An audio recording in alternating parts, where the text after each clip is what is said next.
Hello, I'm Dr. Thomas Maples, and welcome back to A Sacred Journey. Today we're going to explore a hidden gem of a quote from Confucius. It's all about beauty, but how a lot of times many of us may simply not see its capacity even if it's right before us. In my latest blog post, I wrote somewhat of a poem in regards to this quote from Confucius, in which he says, "Everything has beauty, but not everyone sees it." The poem reads a little something like this. They say that beauty rests in the eye of the beholder, but look over there, and what do you see? Oh, what hidden gems exist when we have awareness to perceive. A wise man once said, "Everything has beauty, but not everyone sees it." Now ask yourself, where does the beauty of nature call upon your soul to be? Let us explore this a little bit further.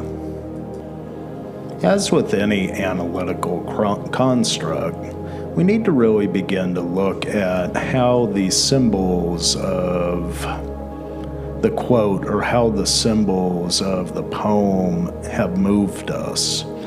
Psyche, the soul, that condition that pulls us down to be grounded, really wants us to begin to make sense of the symbolism that may or may not move us. Now, it's not that the poem is meant to move. If it did, that's great. But when we begin to perceive things such as what Confucius said, that everything has beauty but not everyone sees it, we begin to open the door for understanding ways that our bigger self may call upon our smaller self, or that ego that we create to handle the world. Not that the ego is a bad thing, for it too has to create its own sense of beauty in order to attain the self-esteem needed to move towards one's dreams, to find beauty within. What spirit educational journey will that awaken within the curious soul? I don't see the pulling force of the soul as being separate from our guiding light of spirit. Instead, they are integral. They rely on one another. The soul is that entity of psyche that pulls us to a grounded level and reminds us that we are still part of the earth and all of its earthly ways. This is for better or for worse. For there is only neutrality as it relates within the emotional state. Anxiety can be seen as a negative. Anxiety could also be seen as a positive that helps us to survive. The same with sadness. Sadness could lead to depression and feelings as if one is not able to escape. Sadness could also be an invitation to allow us to reflect upon something that is there, maybe something that needs to move to help our bigger self emerge from the constructs of the ego that is having a difficult time within the depressive state.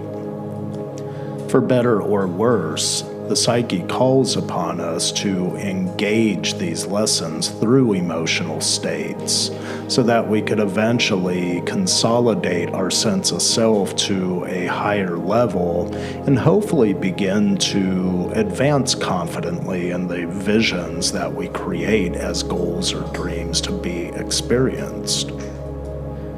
In today's quote from Confucius, he invites us to take heed of the importance of being aware of the beauty that surrounds us.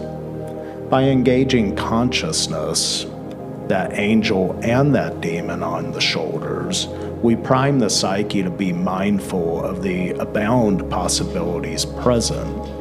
There are always choices to be made, quite possibly deals to be made. But that is the beauty of life as it relates to our capacity to not only envision, but chart a course and advance confidently in the direction of the dreams created. However, to deal with possibility, This is not an easy task because it requires conviction. It requires practice, partly because we are behaviorally trained to pick out environmental entities that may need attention. We are primed to see the wrong in the environment because that could represent a path of non-safety.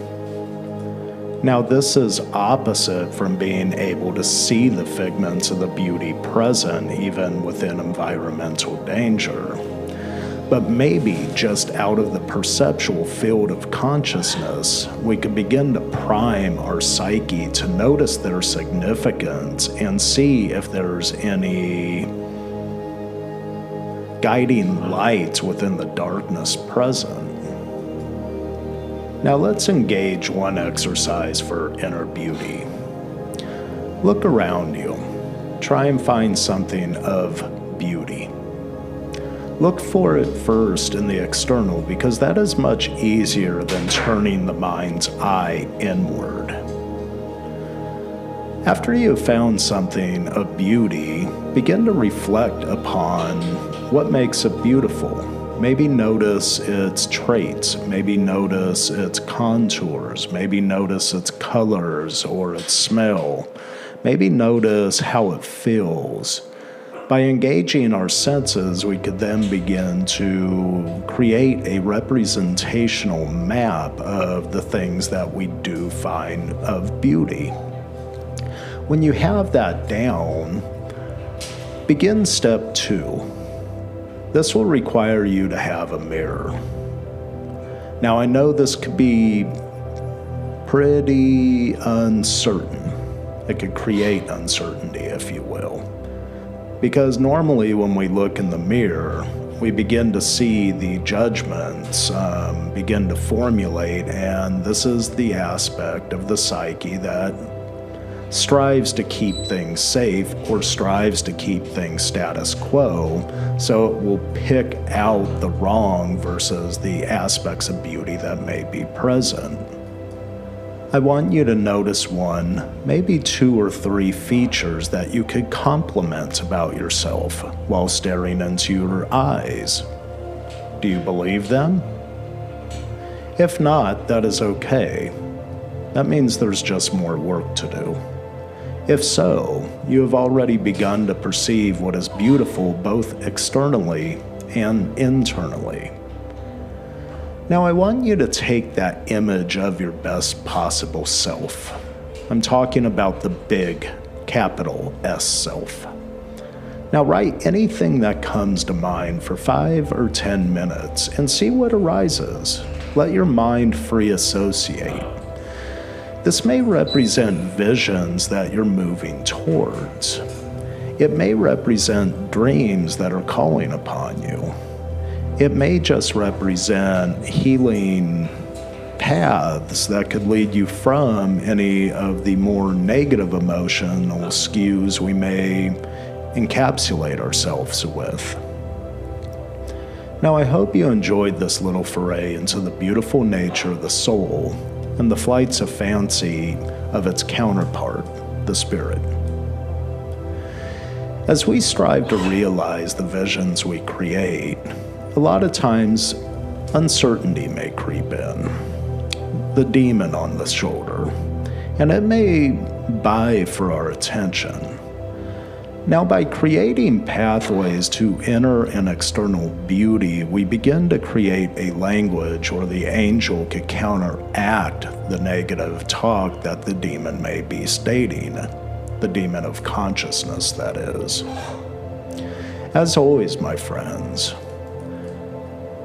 may your blessings find you on your journey as you envision, chart a course, and advance confidently in the direction of your dreams.